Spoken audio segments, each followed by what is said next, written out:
Well, this morning, a group of West Philadelphia students, they are waking up thousands of miles away from home in the West African country of Ghana. Right now, they're in the middle of a 10-day learning journey designed to connect classroom lessons to lived history. Wakeisha Bailey has been following them.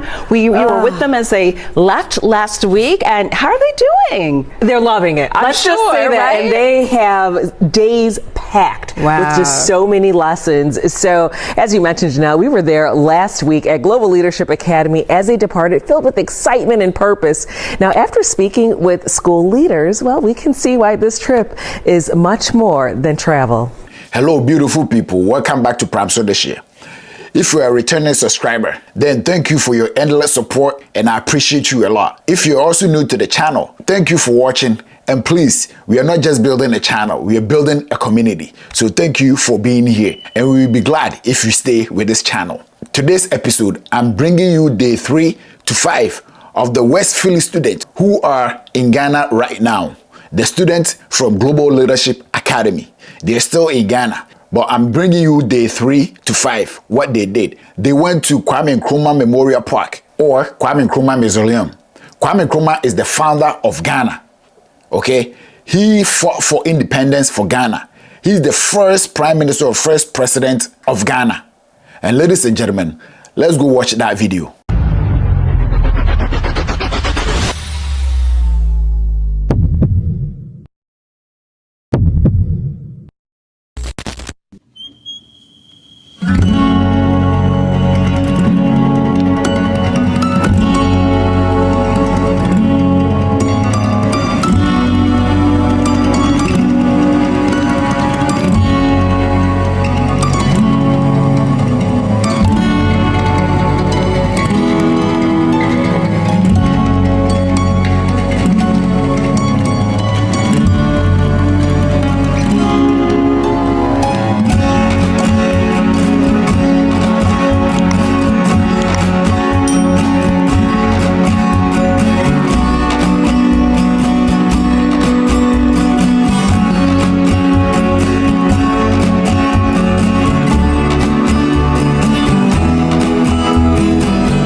Yes, they got to understand the history behind this iconic person of Ghana. He was a Pan-Africanist and he was the one fighting for the United African Nations. He wanted Africa to come together. All right, now day 4. This was where everything got intense. Okay, these people or these students were brought to Asemanso River. Asemanso River, when we hear the name Asemanso River or when we mention the Asemanso River, it's where the slaves took their last bath. Where the slaves took their last bath before they left the continent of Africa. So these students were brought there, they stood in the water, and then they had something to say. Okay? Guys, that part is very emotional. Let's go watch some of the students.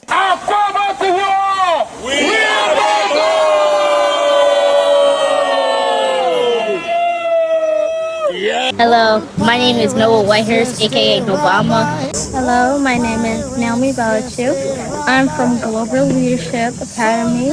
And my school is Global Leadership Academy Southwest. My experience in Ghana has been so great, and to step in this water just makes me feel empowered and really like the African is coming out of me in this moment. I wanted to thank all my ancestors for this moment, because they knew I would make it here and they knew I wouldn't fail. They wanted me here. They wanted me in this water. They wanted me right here, right now, so they can take over my body and help me. My ancestors fought for my freedom, so I'm going to fight. I'm going to keep on fighting. My experience has been so great in Ghana. I never knew it was going to be like this, but it has been a wonderful and caring and good experience for me. So I just wanted to say thank you to my ancestors. West, and some of the stuff that I experienced here is definitely emotional. Seeing the path that our ancestors took, being in the water, and it's all just crazy to just be there. And I never thought that I'd be here, like, ever, actually. And one thing I'll definitely take back is the spirit of my ancestors. I'll definitely take back that home because I want everybody to just see, like, what I learned from the trip. And, like, definitely this trip here. Guys, if you ever happen to do these kind of things, or if you ever happen to be in the castle, especially like Cape Coast Castle or Elmina Castle, these castles where they held the slaves, okay, they were put in the dungeons. If you happen to be at one of these places, trust me, the kind of goosebumps, or you will even feel it. It's like you know that your ancestors were kept here, or your ancestors were there. The kind of feelings that you get emotionally, you will cry. So them stepping foot in the river and they're talking about how they feel, you can even tell that these students were emotional.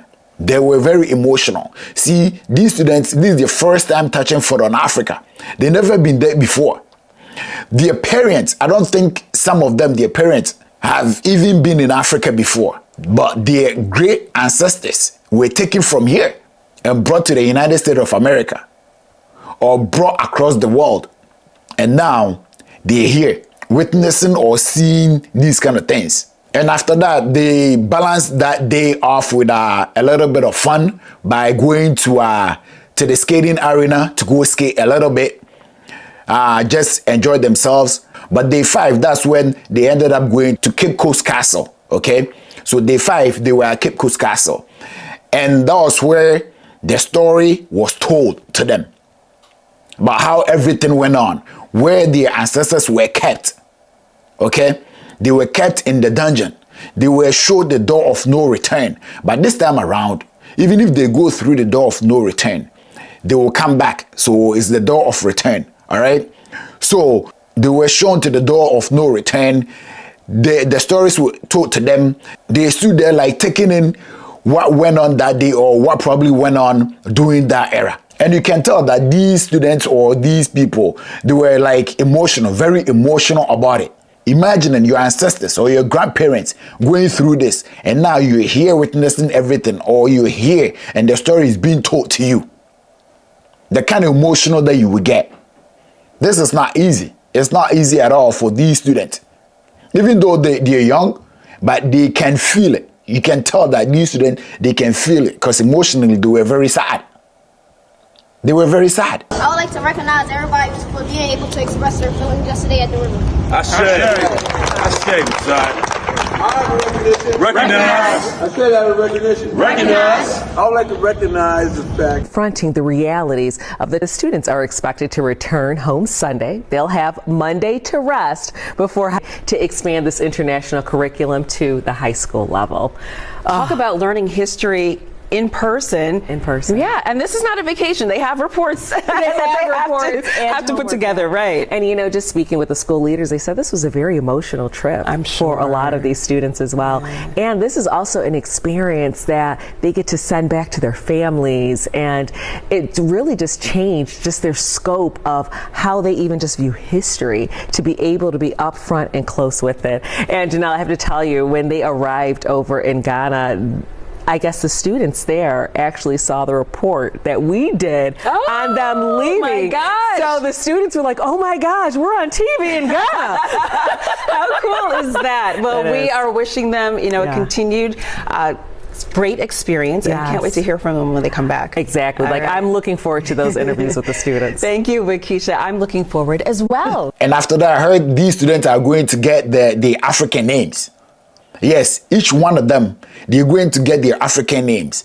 And for sure, they will end up having Kofi, Kwame, Yao, Akwesi, Kojo, Ama, Efia, those names in there. The days that they were born. The days that they were born, they were going to have those days part of their names. Like how I Should Speed was given Berma Kofi Ekufo. Berma Kofi Ekufo. The Kofi is for Friday borns, for a male. So I Should Speed was born on Friday. That's why they gave him Berima Kofi Ekufo. So for these students, the day that they were born, they will check the date of birth, and then the day that they were born. If they were born on Sunday, a male will be Akwesi, and a female will be Akosia. Okay, so if you get to hear Kofi is a Friday born for a male, and then the female will be a Fia, and Kwame for a male for Saturday, and Ama Saturday for a female. All right, so these students will end up getting their African names, though they're there for a trip or an excursion, but then they're also there to learn the history or to learn their culture. And I know they will never regret this of stepping foot on the continent of Africa, especially in Ghana. All right. And hey, if you haven't subscribed to Pramso this year, kindly subscribe. Pramso this year. Midiane na nedu. Educhem